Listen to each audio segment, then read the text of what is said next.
I remember the first time I saw him, that shadow of iron and will.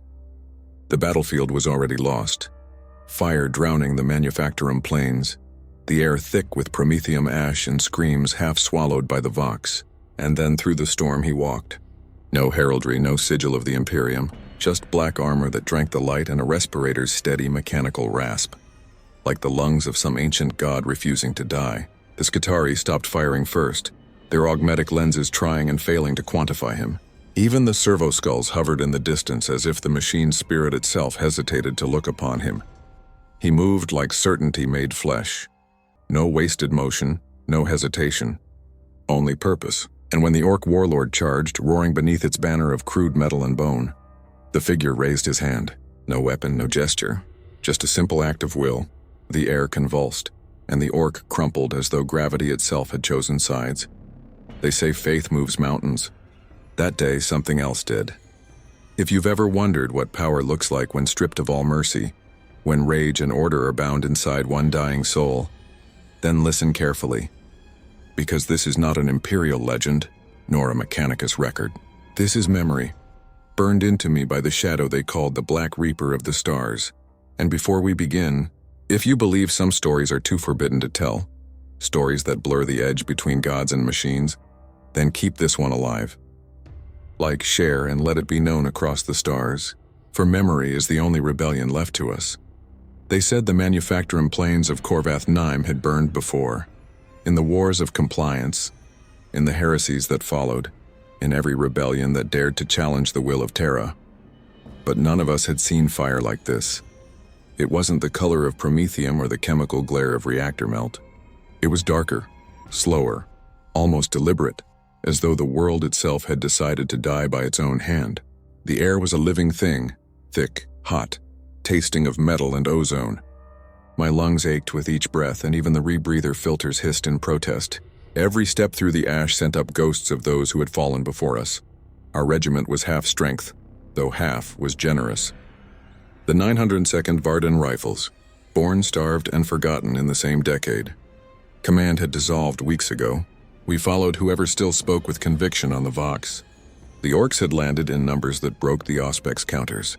Green tides rolling through manufactorum valleys, crude banners waving above piles of broken armor. For days we fought and retreated again until retreat became our only commandment. The machine spirits of our lasguns whined from overuse, and morale decayed faster than the wounded. By the time the sky turned the color of burnt brass, I'd stopped believing in salvation. Even faith felt mechanical, a rote recitation to keep the mind from collapsing. Then in the distance, past the ridge where the manufactorum smoke met the storm, I saw movement. Not the lurch of an orc walker, not the disciplined stride of a Skitarii line. Something else. Something deliberate. At first I thought it was a dreadnought, one of the Emperor's angels bound inside steel. But it moved too gracefully, too silently. The armor was black when not painted, but black in the absence of color. The light bent around it, and the air shimmered with a faint distortion, like a heat mirage made solid. A rhythmic sound reached us through the thunder, slow, mechanical, deliberate. Haka, haka. Not the rasp of breathing, not quite machinery.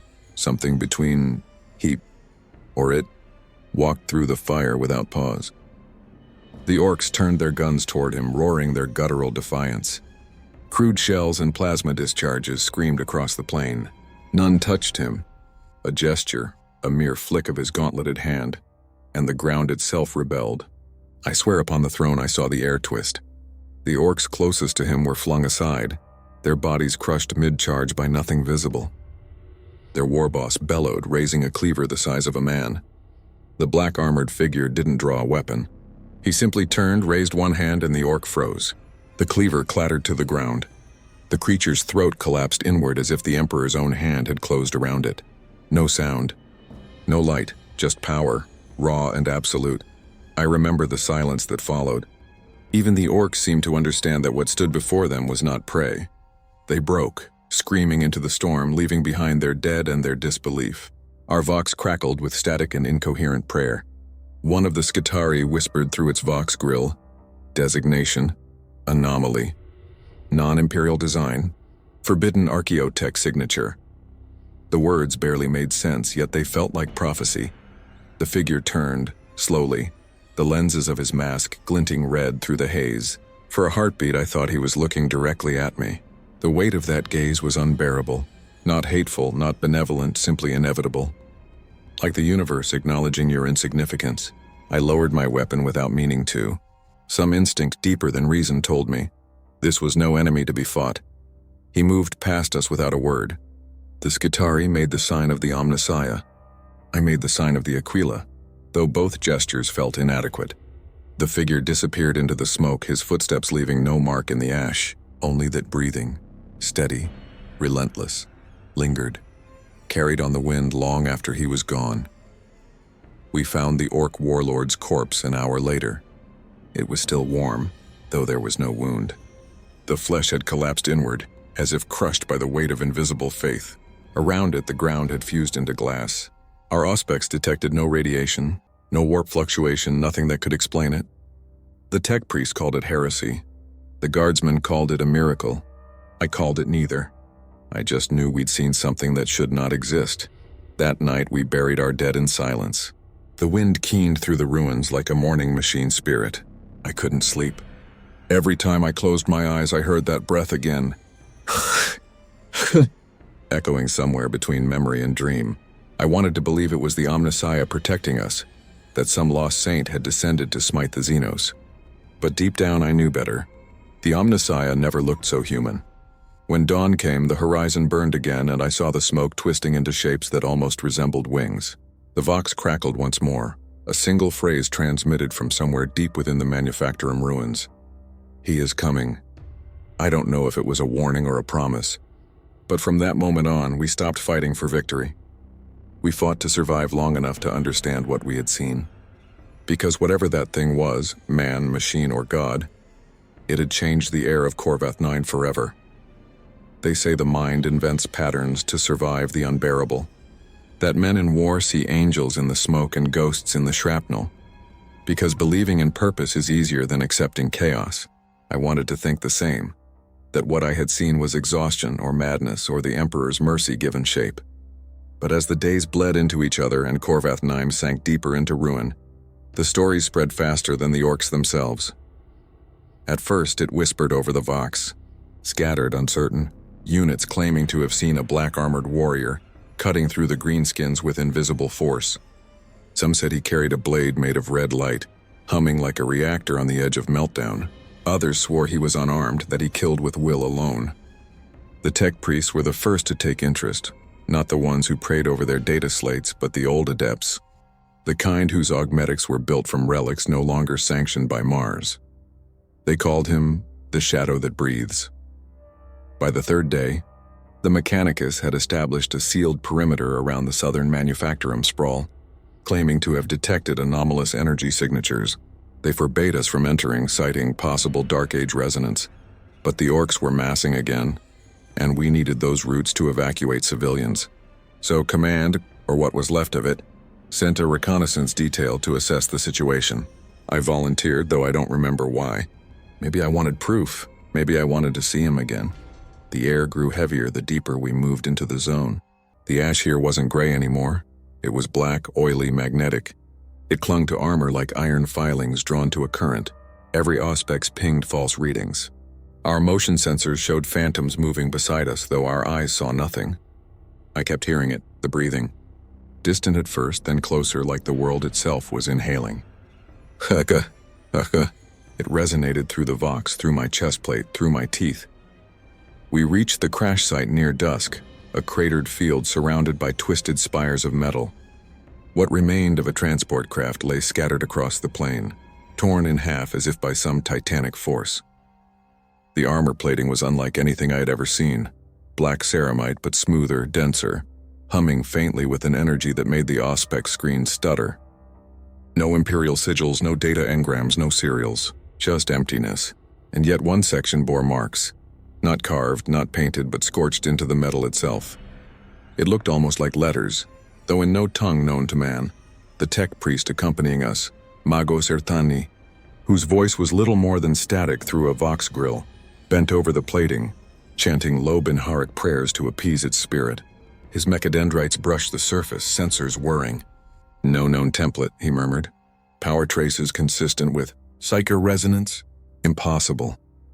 His voice faltered, an expression I had never heard from a servant of the machine god. That was when we heard the scream. It wasn't human. It came from behind the wreckage, a mechanical shriek that made the ground itself vibrate. We rushed forward, weapons raised, and froze. There, kneeling in the ash, was a servitor, its flesh half melted, cables twitching from its spine like severed veins. It was whispering something over and over.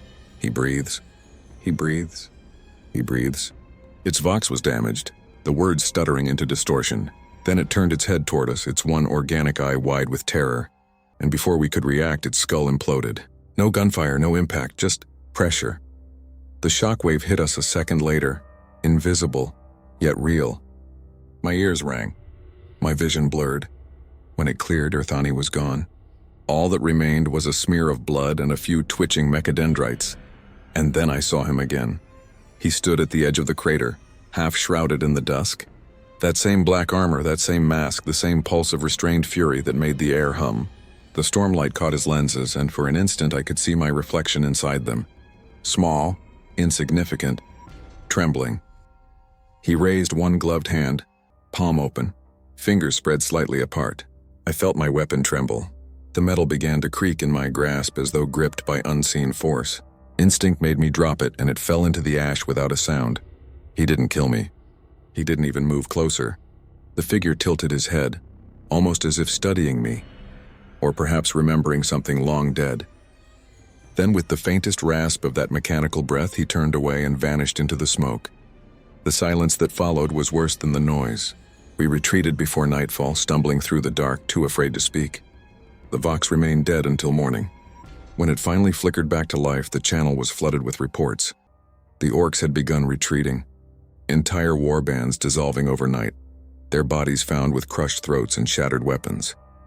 Some units claimed to have seen a red light cutting through the fog like a burning wound. Others swore it was witchcraft. Back at camp, the survivors gathered around the fire, speaking in hushed voices. The adepts had begun to call him something new now, the Iron Saint. They spoke of him with reverence, not fear. I didn't join them. I just listened, hands shaking, trying to make sense of the thing I'd seen. Because whatever that was out there, it wasn't salvation. It was an order-given form. Perfect, merciless, and suffocating. And in the quiet between their words, when the wind shifted and the ash stirred, I could still hear it. Slow, steady, patient.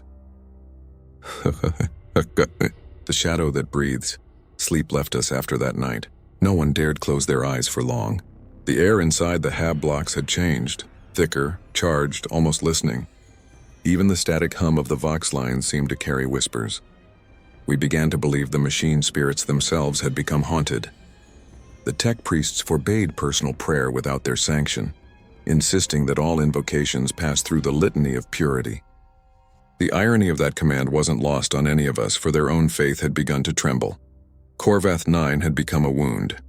Promethium fires burned in spirals where the manufactorum reactors had ruptured, and the ash storms now crackled with arcs of blue energy. The Mechanicus said it was atmospheric instability. The soldiers said it was judgment. I didn't care what it was. I just knew something watched from beyond the flame. Something that breathed. It began with the recordings. Earthani's replacement, Magos Van, claimed to have salvaged data slate fragments from the southern sector, the same area where we'd first seen the black-armored figure. The slates had partially corrupted, the code tangled with unknown encryption.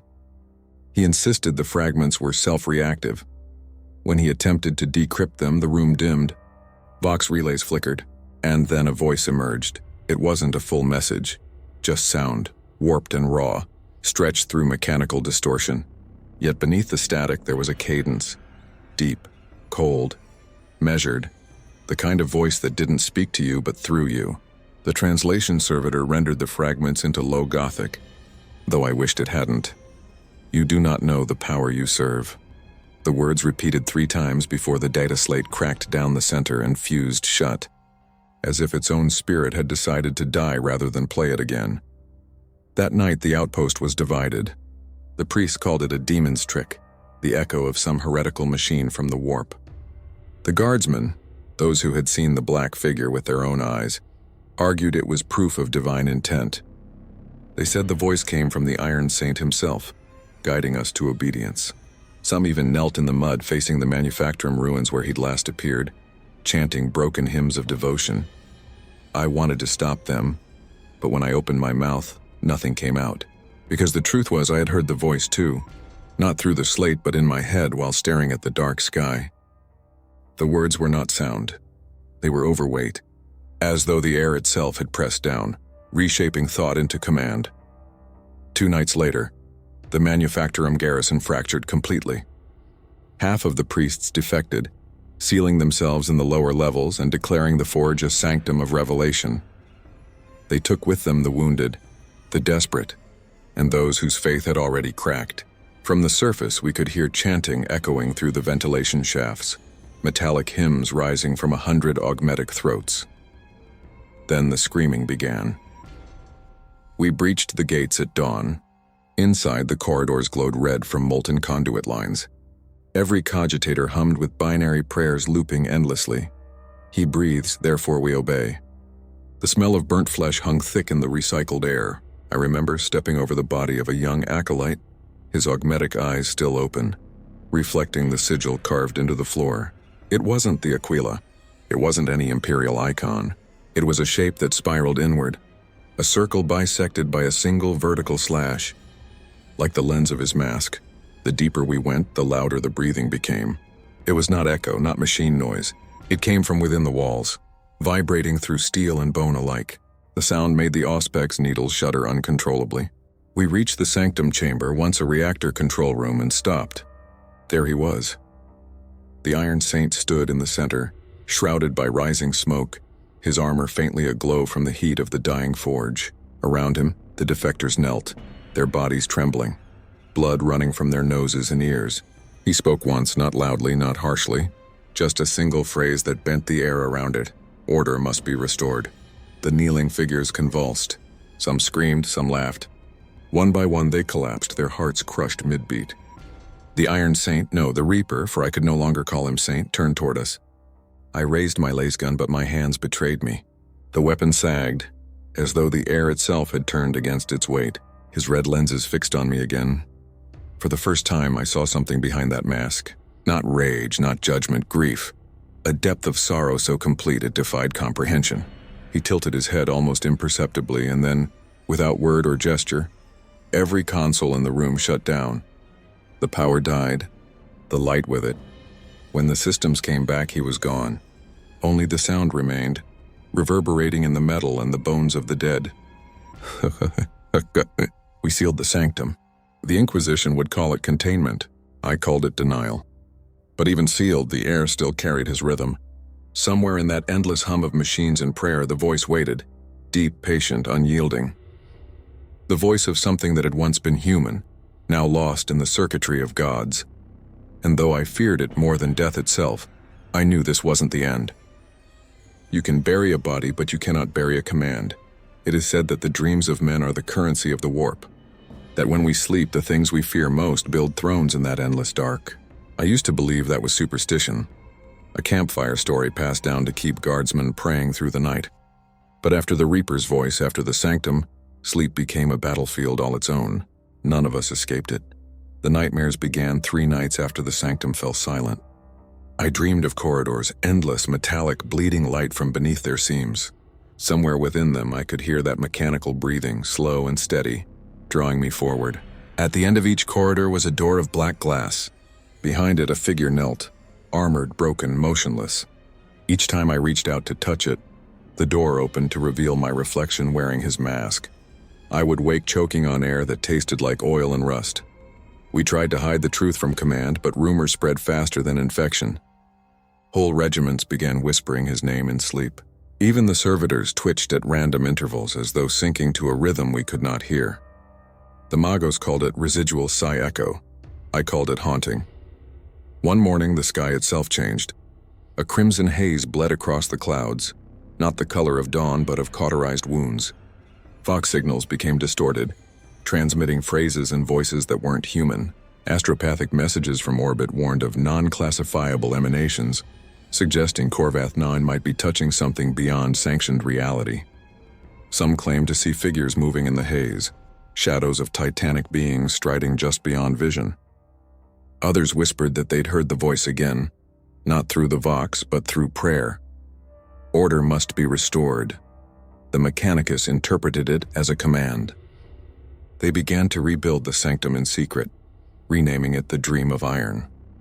According to their sermons, the Iron Saint had not died nor departed. He was transforming. Transcending the limits of mortal form, they claimed to receive visions of him, standing upon the ashes of a broken galaxy, wielding light that could bind the stars. The priests wept openly as they spoke, trembling with devotion. The Inquisition called it mass heresy. I called it fear disguised as faith, and yet I understood them. Because when I closed my eyes, I saw him too, standing amid endless fire, his blade drawn, its light painting the air red like a wound that refused to heal. Behind him stood legions, not of men, not of Astartes, but of shadows shaped by will alone. He spoke, and though I could not understand the words, I felt the meaning. Balance through pain. Peace through control. Then I saw another vision, faint, fleeting. A woman's face, eyes full of light, a single tear falling into darkness. Her name lingered at the edge of my consciousness, fragile and forbidden. Padme. I woke up gasping, the name still trembling on my tongue. The air in my quarters was colder than death. My Vox bead crackled with an open channel. No signal, only breathing. By then the orcs were gone. Entire warbands vanished without trace. Their machines lay in heaps, crushed and melted. The surviving servitors spoke in binary fragments, repeating the same phrase until their cogitator cores overheated. The saint has dreamed, and dream he had. For the next week, every living soul on Corvath 9 shared the same vision. Cities rising from the ash, sky ships gliding through golden light, peace, perfect unbroken peace. But beneath that beauty, something hollow pulsed. The air trembled like it was afraid to breathe. When I woke, my hands were shaking, and I realized I had been crying. I thought I understood what that dream meant. That the Reaper wasn't just a weapon, he was memory. The echo of a man who once tried to impose order upon chaos, and in doing so, became both. Perhaps he was never meant to exist in our galaxy, yet the warp remembered him, reassembled him, and cast him into ours like a punishment without end. But the Mechanicus saw something else. They saw divinity. They built altars, wiring them directly into the Manufactorum's reactors, claiming that each pulse of power was a breath of the Iron Saint's new body. When the first explosion took half the district, they called it sacrifice. By the 10th day, all command structure had dissolved. The Inquisition prepared to purge the entire moon. I was ordered to extract before Exterminatus was sanctioned. But I couldn't leave. Not without understanding who or what he truly was. Because every night the dreams grew stronger. Every breath of that metallic rhythm pulled me closer, and deep within that pulse, when beneath the voice, beneath the sorrow, I began to hear something else. A heartbeat, slow, human. The evacuation orders came at dawn. The sky over Corvath 9 had turned the color of oxidized blood, its storms crackling with static energy that made the Auspex screens flicker like dying hearts. The Inquisition had decided. The moon was lost. Those who remained would be declared excommunicate traitorous by sundown. I should have boarded the extraction shuttle when I had the chance. But something kept me there. A voice that wasn't my own whispering from the depths of the Vox. Do not flee. Soldier witness, the Vox channel was dead. Still I heard it. Calm, precise, carrying the weight of command that froze the marrow. I followed it into the ruins, down through Manufactorum halls turned to cathedrals of ash. The further I went, the louder the hum became. It was not mechanical, not even psychic. It was alive. Like the entire moon had begun to breathe in rhythm with that hidden machine below the surface. When I reached the collapsed sanctum, I found the Magos who had once led the reconstruction. His body had fused to the data altars, flesh and metal indistinguishable, his remaining eye glowing with faint blue light. He wasn't dead. He was awake. I could feel his consciousness stretch through the wiring around me, pulsing in perfect sync with the machine spirit below. When he spoke, his voice came not from his mouth but from every wall. The dream deepens, he murmured, his tone reverent and hollow. He calls us to reshape the galaxy, to bring order where flesh has failed. I demanded to know what he meant, who he was. The Magos smiled, or maybe his mouth merely twisted from decay. The Iron Saint awakens beneath the mantle. The veil weakens. The past returns beneath the mantle. I had no idea what he meant until I saw the shaft. A vertical tunnel that descended into molten shadow, the air vibrating like a living pulse. I felt drawn to it, compelled by something between faith and terror.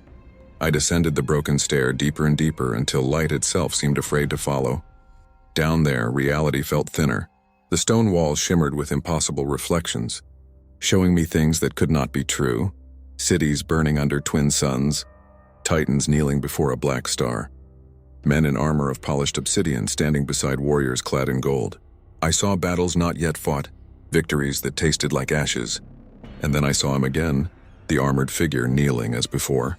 His respirator hissed softly, the light of his chest panel flickering in steady rhythm. Only this time I could hear his thoughts, not words but feelings, regret, duty. A yearning so strong it bled through the metal like light through cracks. I stepped closer, half expecting him to vanish, but he raised his head slowly and the red lenses of his mask met my gaze. "Peace is a lie," he whispered. The sound was both voice and memory, but through control there is stillness. Through stillness, unity. Then the world shook. The walls convulsed, sending showers of dust down upon us. I stumbled back as energy surged through the sanctum's veins, lighting the whole cavern in crimson. The Magos screamed in binary prayer, his flesh burning, his spirit pouring into the circuitry around him. I could hear thousands of other voices joining in, from the Mechanicus, the guardsmen, the servitors, all chanting the same name. Over and over, Vader, Vader, Vader. The machine's core burst open like a wound, spilling light that was neither holy nor profane. In its heart hovered something vast, the shape of armor without body, a will without origin. The warp recoiled, and for the first time I understood. This wasn't a ghost. It was a reconstruction, the echo of a man the warp itself could not forget, pulled through time and thought like iron through a magnet. The Reaper was not reborn. He was remembered. The Inquisition's purgation fleets arrived within the hour. I watched from the Manufactorum Ridge as orbital lances tore through the upper atmosphere, burning whole sectors into glass. But the ground beneath us didn't crumble. It pulsed, it absorbed. Each lance strike fed the awakening machine below, each bombardment forging something in silence. When the light cleared, the entire moon was no longer ash and it was metal. The Magos was right. The dream of iron was no dream at all. It was an evolution. The moon itself had become a single conscious forge, a being whose heartbeat echoed through the void. And at its center I could feel him standing, Vader, a relic of another universe now woven into the fabric of ours. Then came the reports from orbit. Imperial ships near Korvath 9 experienced total Vox failure. Their crew claimed to hear voices, not human but unified, whispering in binary code that translated to a single phrase. "He will bring order." Some said it was a malfunction. Others said it was a warning. But when the Inquisitorial fleet vanished into the warp, leaving nothing but a distortion where space once was, the Imperium called it what it truly was, a miracle or a curse depending on who you asked. I remained, because I had to see what came next. It has been said that the Omnissiah speaks in static, that the hum of the reactor and the scream of the plasma coils are his hymns. But on Korvath 9, that song became something else, a symphony of precision and agony, the music of a newborn god stitched together from ruin. The moon was no longer soil and stone, and it was circuitry, endless veins of black metal spiraling outward like neural tissue, pulsing with faint red light. The air tasted of ozone and burnt prayer parchment, and through it all a single rhythm ruled, the breathing. That sound, slow, mechanical, eternal, rolled across the surface like thunder trapped beneath glass. Every structure resonated with it. Every data slate glitched to its cadence. The tech priests fell to their knees, chanting their litanies through distorted vox grills. Some claimed it was the voice of the Omnissiah made manifest. Others whispered, trembling, that it was the end of all things mechanical, that the machine god had awoken, and he was not what they'd been promised. The Mechanicus divided itself overnight. The Orthodox screamed blasphemy. The radicals saw revelation. I watched as red-robed adepts turned their weapons upon one another, plasma bolts searing the sacred halls they'd once polished with devotion. Binary curses filled the air. I tried to flee, but the doors sealed themselves, locking with magnetic force. My vox crackled again when, in the static, his voice, "You do not understand them.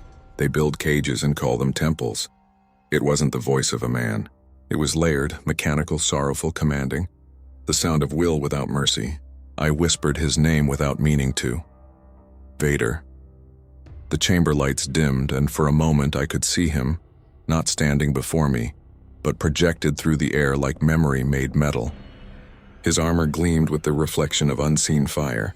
The red of his lenses burned against the shadows, and behind him, countless servitors knelt, their limbs reshaped into weapons of impossible design.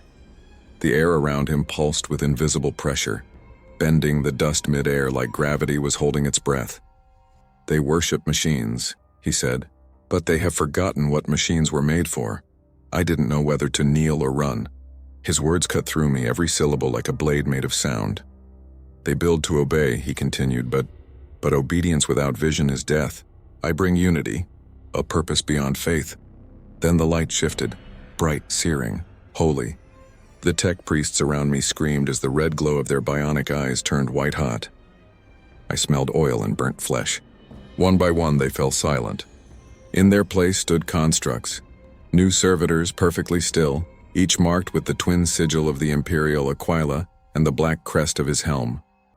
Their data streams pulsed with singular command code, the will of iron.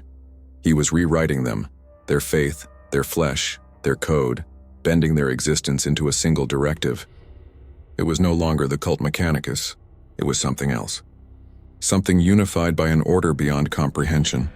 Through their minds he spoke again. "The machine god is not a being. It is a function, to bring order to chaos, to sustain the fragile by breaking the weak." I felt it then, his will brushing against mine like a hand pressing gently against the surface of thought. He wasn't trying to control me. He was testing me, searching for something deeper, some fragment of understanding that could bridge the gulf between flesh and steel. And for a moment, I saw what he saw, empires burning, stars dying, a galaxy that could never find peace because it had forgotten how to obey. In his vision, order wasn't tyranny, it was mercy. Pain wasn't punishment, it was correction. But beneath that logic was sorrow, infinite buried sorrow, the memory of a love that had turned to dust, of a promise broken by his own hand. Then he withdrew, and I fell to my knees, my head ringing with echoes. Around me, the servitors moved in perfect formation, constructing vast spires that reached toward the blackened sky. Every movement was synchronized, deliberate, graceful. It was terrible to watch, beautiful in a way that only destruction could be. Days passed, or maybe hours. Time had lost meaning here. The Mechanicus fleet orbiting the moon had gone silent, and the Imperium's ships had vanished from the system entirely. It was as if the galaxy had turned its gaze away, refusing to acknowledge what was being born in the dark. From the heart of the moon, the forge roared to life. Massive conduits of molten metal began flowing upward, casting rivers of red light across the horizon. Each surge of power sent tremors through the ground, and the air vibrated with that same relentless rhythm. Breath in, breath out. That was when I realized the moon was no longer a forge world. It was a body, a living machine, its circuits pulsing like veins, its core functioning as a heart, and somewhere deep inside it that armored figure was no longer sleeping. He was thinking. The warp itself began to react, coiling like a wounded serpent. The Astronomicon flickered in the far distance, dimmed for a single instant across the Imperium, an instant that made every psyker in the segmentum scream in their sleep. They said the machine god had whispered a new word into the galaxy. A word that was neither binary nor prayer, a name, Vader. And in that whisper, the old faiths began to tremble. No Imperial record ever officially acknowledged the siege of Corvath 9. The Inquisition erased it before it was even finished. But I was there, I saw what they tried to forget. The moon had become something monstrous by then, no longer bound by the laws of physics or faith. It pulsed with a rhythm too measured to be natural, too alive to be mechanical. Even the void around it seemed to shimmer with tension, like reality itself was bracing for impact. The first Imperial reinforcements arrived in silence, a fleet of 50 ships bearing the sigil of the Ordo Malleus. At their vanguard sailed the battleship Courage of Terra, her golden hull gleaming like a cathedral adrift in the abyss. Through their voxcasters, they broadcast a single message to the surface. By decree of the Emperor, Corvath the Nine is condemned. Prepare for cleansing, but they didn't understand. The moon heard them. The forges responded first. Vast conduits along the equator cracked open, releasing waves of molten metal that solidified into structure mid-air, forming titanic pillars stretching toward orbit. At their peaks, light flared, and from that light emerged shapes. Not ships, not true vessels, but constructs of fused alloy and shadow. They looked like dreadnoughts sculpted by memory, echoing the design of ancient war machines but twisted, elegant, alive. The Imperial fleet opened fire. Macro cannon rounds struck the metal towers, but instead of shattering, they dissolved into streams of molten energy, absorbed into the lattice. Then came the sound, that familiar, dreadful breathing echoing across the void itself. It was no longer confined to air or chamber. It vibrated through the hulls of every ship, through the bones of every soldier listening. The moon spoke. Its voice came as a wave of pressure, collapsing vox networks and frying astropathic relays. You cannot destroy order, it said. You only delay it. What followed was not a battle. It was revelation disguised as annihilation. The constructs rose into orbit, moving in perfect formation. Their movements synchronized like thoughts within a single mind. They tore through the Imperial fleet with efficiency that defied comprehension. Lances fired, torpedoes detonated, but every strike was anticipated before it landed. Entire ships were dismantled mid-space, their components repurposed in seconds, reabsorbed into the lattice. Through the chaos, I stood on the surface, watching the stars burn. The moon trembled beneath me as massive engines ignited below the crust, shifting the terrain like muscle beneath skin. The machine world was waking. The ground itself began to realign, patterns of light stretching across the landscape, converging into the symbol of the Imperial Aquila, but broken, reformed. Its wings curved inward like folded blades. Vader's sigil. I saw him again that night, standing upon the highest spire, his cloak dragging sparks from the air. Around him gathered the new adepts, what remained of the Mechanicus, their bodies rebuilt with unnatural precision, each bearing a piece of his image.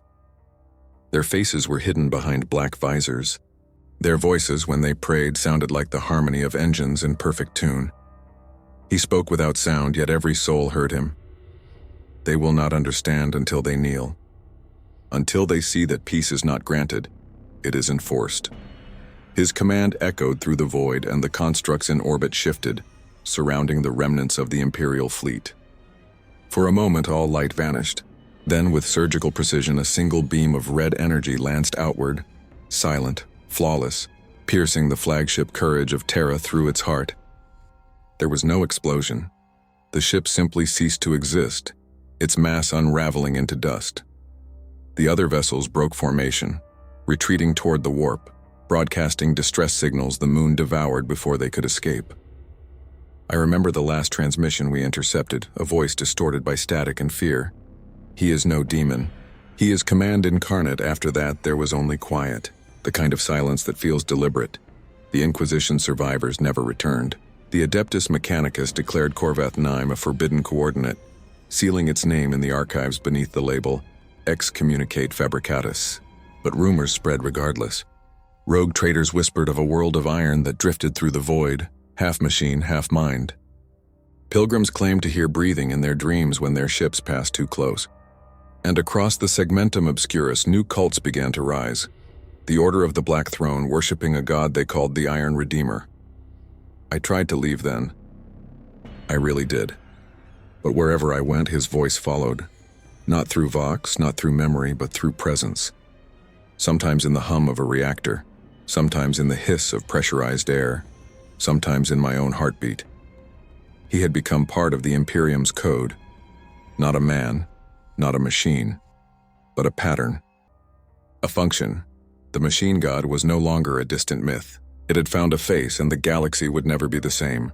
Corvath 9 no longer orbited its sun. It moved. Weeks after the siege, the moon's gravity signature shifted, and the Auspex readings across the sector went mad. Astropaths screamed of a dark star gliding through the void, burning with logic instead of light. It did not travel by warp. It cut through reality as if the laws of the universe simply stepped aside to make way. Entire systems went silent in its wake. I followed it because I had no choice. Something in my mind, or perhaps in my soul, had been branded by his will. I could not forget the rhythm of that breathing, could not sleep without hearing it echo through the walls. Every whisper of static became his voice. Every tremor of metal beneath my boots felt like his gaze. And wherever Corvath 9 went, it left order. Cold, perfect, merciless order. The first world to fall was Varela Prime, a hive planet drowning in corruption. When the drifting forge appeared in orbit, the planetary governors mistook it for a new Mechanicus ark and opened their vox in greeting. What answered was not the Mechanicus. It was a single word repeated in every dialect, every databand, every psychic wavelength at once. Kneel. They refused. Of course they refused. The Imperium bends, but it does not bow. Then the skies darkened. I watched from the surface hidden among the slums of Hive Electra as the air itself fractured like glass. Through those cracks descended shapes, enormous, silent, black-armored constructs reminiscent of the Reaper himself. They moved with impossible precision, their blades humming with restrained fury. The local PDF opened fire. The shells bent mid-air, their trajectories rewritten by unseen gravity. Those who ran were caught in waves of pressure that crushed their bones without drawing blood. Within hours, the planetary chain of command ceased transmission. Manufactorums fell silent. Even the Adeptus Arbits vanished. And then at dawn, the Vox filled with a single modulated breath, in, out, followed by that voice, calm as the grave. Corruption ends. Order begins. When the dust cleared, Varela Prime was not destroyed. It was transformed. The hive towers had been stripped of ornament and decay, reshaped into smooth spires of black alloy. The streets ran clean, the air clear of pollution. Servitors worked in absolute harmony, repairing what the humans had ruined. But there were no humans left in the upper tiers. They had been taken, converted maybe, or simply removed. A small detachment of the Adeptus Astartes arrived months later, a company from the Imperial Fists. They attempted to land on the surface and reclaim the hive. They never transmitted again. Orbital pict feeds showed them entering the atmosphere and then dissolving into static. Their ship's black box recorded only one thing before going dark: the sound of mechanical breathing. The Imperium called it heresy. The Mechanicus called it prophecy. The Ordos Hereticus whispered of a new crusade, one that moved without fleets, without armies, a war fought in the shadows of the warp itself. I began to collect the evidence, reports from pilgrim ships, trade convoys, even Hirtex fleeing from lost systems. They all spoke of the same phenomenon, worlds suddenly silenced yet still transmitting faint binary hymns into the void. When decoded, those hymns always carried the same signature: the will of iron. Somewhere in that silence, I realized what was happening. He wasn't conquering, he was cleansing. System by system, he was remaking the Imperium into something that obeyed perfectly. He took no glory, made no proclamation. He simply erased dissonance. But there were those who resisted. From the far reaches of Segmentum Pacificus, a conclave of the Inquisition formed an alliance with the black ships and remnants of the Astra Militarum. Their plan was simple: strike at the heart, destroy Corvath 9 before it reached the Segmentum Solar. They called it Operation Thronefall. Their fleet met the moving forge near the dead world of Caphis. For the first time, I saw the full extent of the Shadow Crusade. Corvath 9 did not travel alone anymore. Around it orbited hundreds of smaller forges, fragments of conquered worlds hollowed and remade, their surfaces etched with the mark of the Reaper. They formed a ring like a mechanical halo, each one humming in resonance with the others. When the Imperial fleet arrived, their psychers reported overwhelming pressure, like mines being crushed beneath the weight of logic itself. The void darkened and the stars bent around the moving fortress. From its heart, light erupted, crimson and pure, and then the fleet simply broke. Not destroyed, not consumed, broken. Their formations shattered, their wills scattered. Ships turned on one another without command. captains weeping blood as their machine spirits rebelled against their touch. He had weaponized obedience.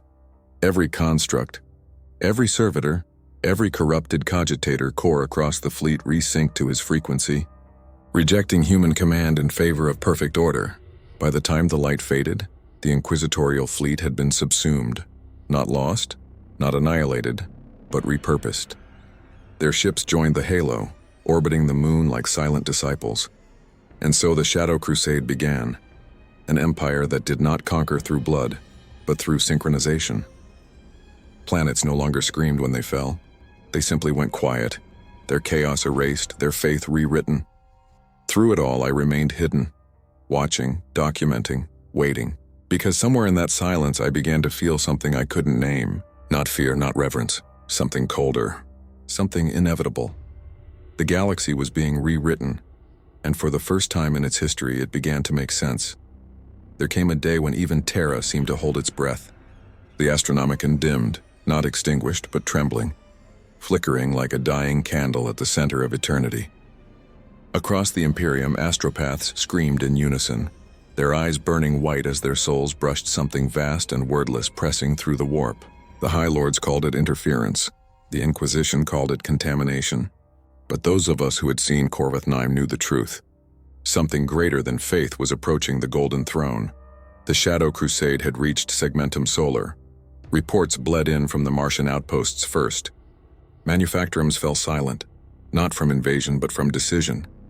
Entire forge complexes shut down their reactors, rerouting energy toward unknown frequencies pulsing through the Noctis Labyrinthus. Skitarii legions turned their weapons inward, their crimson optics flickering in binary prayer. Even the Archmagos of Mars, beings who had replaced every nerve with wire, began to dream. They saw a black figure standing upon a field of molten iron, his cape burning, his blade casting light without flame. And when they awoke, they spoke only one word: reconciliation. I had returned to Terra by then, summoned by a dying contact within the Officio Medicae. She told me the impossible, that the Emperor's vitals had changed. The systems surrounding the Golden Throne had begun to pulse out of sync, as though something within the palace itself had started to resist. The custodians denied it, of course, but I had seen the records. For the first time in 10,000 years, the sensors within the throne room detected motion. The idea was heresy even to think. Yet when I looked at the data, I felt the truth settle like ash in my lungs. The Emperor, or whatever remained of him, had noticed. The Adeptus Astra Telepathica tried to re-establish psychic stability, but the warp refused to obey. Its tides were no longer wild. They were structured, folded into patterns that mirrored the logic of machine code. Psychers found their powers functioning differently, their visions sharper, stripped of madness. Some whispered it was a blessing. Others wept, claiming their connection to the divine had gone cold. In the lower hives of Terra, new chants began to spread. Not of the Emperor protects, but of the will endures. No one could trace where it started. Some said it came from the data priests who had fled Mars, others from pilgrims who claimed to have seen the moving forge in the night sky. But every chant carried the same rhythm, the breath, the pulse, the name unspoken but known. Vader. The ecclesiarchy panicked. They burned libraries, executed confessors, and sealed cathedrals in desperation to preserve their creed. But the faith of man had already begun to shift, not away from the Emperor, but through him. They began to see no difference between the Golden Throne and the Iron Saint, between stasis and control. The God Emperor's silence was no longer absence. It was agreement. That was when the storm came. Corvus 9 entered the Sol system like a wound torn through space. Its arrival did not distort the void. It simply appeared perfect, deliberate, inevitable. Its orbit aligned directly with Terra, its black surface reflecting the dying light of the sun. Across its hull, lines of crimson light pulsed like arteries, and from its core a beam extended. Not weapon, not communication, but bridge. The beam touched the upper atmosphere of Terra, carving through clouds like scripture written in flame. Vox relays overloaded, planetary defenses powered up, and the custodians took to their posts. But before they could act, every Mechanicus cogitator on the planet began to transmit the same message, repeating in binary across every frequency known to man. Two thrones. One will, one purpose. Inside the palace, thunder rolled. The void shields flickered, their fields trembling against something neither physical nor psychic. I was there, hidden among the medicae and the scribes, when it happened. The lights dimmed and a sound unlike any I'd ever heard filled the air. Breathing, slow, steady, human. The custodians froze, their halberds glowing faintly. The Mechanicus priest fell to their knees. The light above the golden throne flared, and for an instant I thought I saw the Emperor move. His head tilted slightly, his gaze lifting toward the distant sky. Then the machines around him screamed, alarms, prayers, data streams, all collapsing into perfect silence. And through that silence came a voice, deep, resonant, both within and beyond hearing. "You have built empires of pain," it said. "Now see what order truly means." No one could say whether the voice came from the throne or from Corvath 9. Perhaps it came from both. The air itself seemed to shudder. The Adeptus Custodes fell into defensive formation, but their weapons did not ignite. The Emperor's frame, golden and ruined, began to glow from within, light pouring from his armor like molten dawn. The Vox systems burned out. The psychic wards cracked. Then all was still. Outside, Corvath 9 remained in orbit, unmoving, its pulse synchronized perfectly with the throne's life support rhythm. Across the galaxy, psychers reported the same thing. The warp had gone silent. For the first time since the dawn of the Imperium, there was no screaming beyond the veil, only breath. The Emperor did not speak again. But his silence was not empty. It was listening. And somewhere in that silence, Vader waited, patient, unyielding, as if awaiting an answer only a god could give. In the days that followed, the galaxy stopped moving. It wasn't an illusion. The warp storms that had once howled like the breath of demons fell utterly still. The void grew heavy, thick, silent. Ships could no longer make translation. Astropaths could no longer see. And for the first time in 10,000 years, there was nothing beyond the veil but a terrible, infinite quiet. To the ecclesiarchy, it was proof of the Emperor's final ascension. To the Mechanicus, it was the universe itself pausing to calculate. But to those of us who had stood upon Corvath 9 and seen the black-armored figure standing amid the iron winds, it was something else. It was the galaxy holding its breath, waiting for the inevitable clash between two beings who were not gods, yet had long ago forgotten how to be men. The Imperial Palace had sealed itself. No messages left, none entered. The custodians who guarded the inner sanctum ceased responding entirely. Mars burned silently, its red light dimming as factories shut down in ritual obedience to the approaching moment. Across the segmentum, worlds turned inward. Some prayed, others rioted. Yet everywhere the same phrase spread like infection through the Vox. He walks where light refuses. I remember the night the sky changed. It wasn't a storm, not a bombardment, not even a warp phenomenon. It was alignment. The stars, all of them, tens of billions, shifted ever so slightly. Navigation arrays across every vessel screamed errors, but to the naked eye it was beautiful. Constellations collapsing and reforming into one vast pattern that spanned the Milky Way. A sigil vast enough to be seen from any world. A symbol shaped like a single, unbroken circle. The mark that had adorned the chest of the figure who called himself Vader. And then came the sound. It began as a low frequency, deeper than thunder, older than time. A vibration in the bones of the universe itself. Vox operators went deaf, machines screamed, oceans rippled without wind. Every heart seemed to beat in rhythm with it. Then came the voice, not heard but felt. The will of the machine is the will of man. The will of man is the will of order. All must align. On Terra, the beam from Corvath 9 reached the surface at last. It did not burn. It illuminated. Every city, every spire, every slum was washed in crimson light. Not destructive, but clarifying. The lost saw their paths. The blind saw light. The dying found peace. For a fleeting instant, it felt as if the entire planet could breathe again. Then, the throne answered. The light from the golden throne grew unbearable, spilling from the palace like dawn from a ruptured sun. Winged silhouettes appeared in the blaze. The Emperor's angels, the psychic projections of his indomitable will. But they did not descend to strike. They hovered, uncertain as though waiting for instruction. And then we saw him. Vader descended upon the palace like an eclipse. His armor burned black against the crimson light, his cape dragging through the atmosphere like smoke. He did not fly.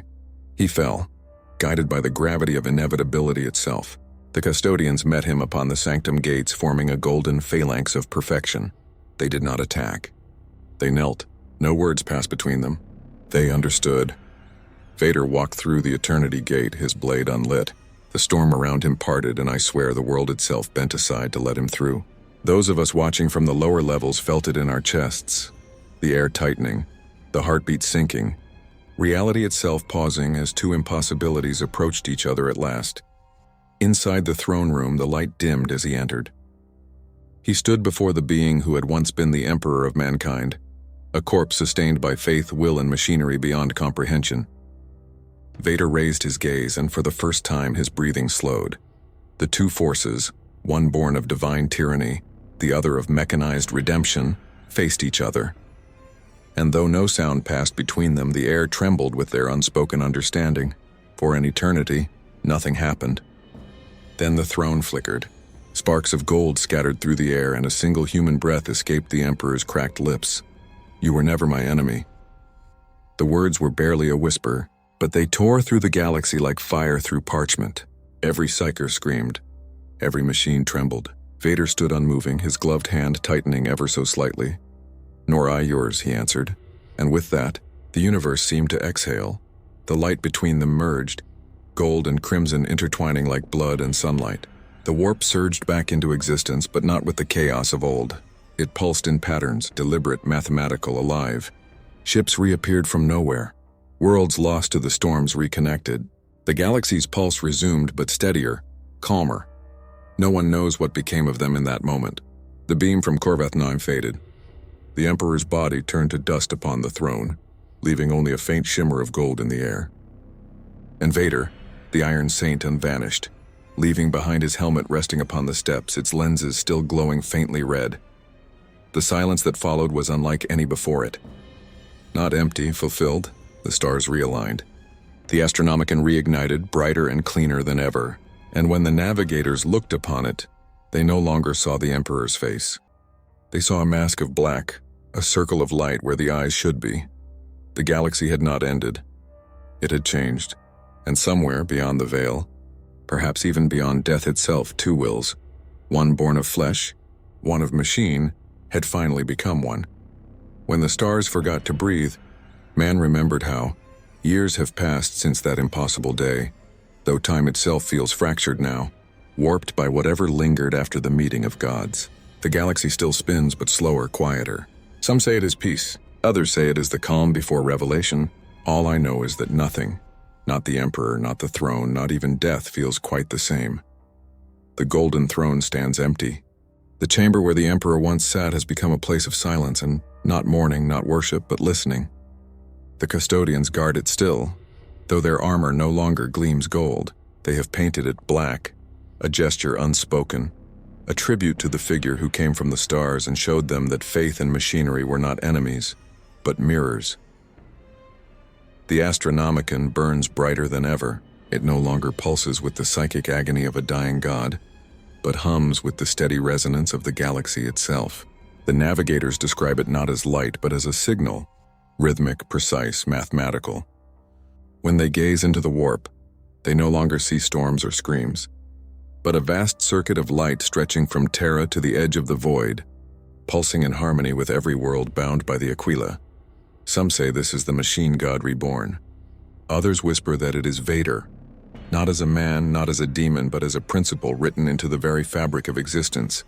Order as breath, will as code on Mars, the forges sing differently. The tech priests no longer chant the binary liturgies of blind worship, but weave their prayers into song, harmonic waves that resonate through metal and flesh alike. They call themselves the Order of the Unified Forge. They claim the Omnissiah no longer demands servitude, only comprehension. To understand the machine is to serve it. To perfect oneself is to honor him. Yet the ecclesiarchy rages. Their temples ring hollow without the Emperor's physical form. Some cling to the old faith, painting their chapels in the gold of memory and denouncing the new order as heresy. Others embrace the Iron Doctrine, the belief that divinity was never flesh nor spirit but design. Their sermons end not with the cry of "for the Emperor," but with a quieter invocation, for order eternal. The schisms that once tore mankind apart have not vanished but transformed. The battles are not of bolter and blade but of meaning, what it means to be human in a universe now half machine, half miracle. As for Corvath 9, it is no longer a world. It has become a beacon, a planet-sized construct orbiting Terra, its surface a lattice of black alloy and gold circuitry. Pilgrims call it the Iron Moon, and every year millions travel there in silent procession. They do not pray, they listen. Some claim to hear breathing through the metal, steady and calm, like the heartbeat of a sleeping god. I have gone there myself. I brought with me the old data slate, the one that recorded his voice the night he first spoke to me. When I placed it upon the metal floor, it flickered to life without power. The vox crackled. Then, through static and time, I heard him. "Do you understand now?" I wanted to answer, but my throat closed. There was nothing to say. He had not destroyed the Imperium. He had reforged it, stripped of illusion, purified of desperation, reshaped into something both terrifying and beautiful. A civilization built not upon faith in an absent father, but on the collective rhythm of its own existence. No longer divided between man and machine, faith and reason, death and function. In that moment, I realized the truth that had haunted me since Corvath. He had not come to conquer, nor to save. He had come to teach. He had shown us that power without purpose is chaos, that faith without comprehension is slavery, and that the true strength of humanity was never its gods. It was its will to build. When I left the Iron Moon, I looked back one last time. The surface pulsed softly, lines of red light tracing the shape of the Aquila, reformed. Not wings of flesh or feather, but wings of steel, symmetrical and endless. In that glow, I saw a reflection of him. Not the man, not the mask, but the idea. A shadow turned scripture, a memory turned law. They say the Emperor once guided mankind through the light of the Astronomicon. Now it is something else that guides us, something quieter yet no less divine. The stars no longer whisper of fear. They hum with rhythm, with intention, with life. And somewhere in that eternal harmony, perhaps he still lingers, not as Darth Vader, not as the Emperor's rival, but as what he was always destined to become, the iron will of mankind, the silent architect of peace through purpose, the breath that binds flesh to metal, order to chaos, faith to understanding. We call this new age the Iron Dawn. And beneath its light, the galaxy endures and rebuilt, redefined, reborn, the stars breathe again,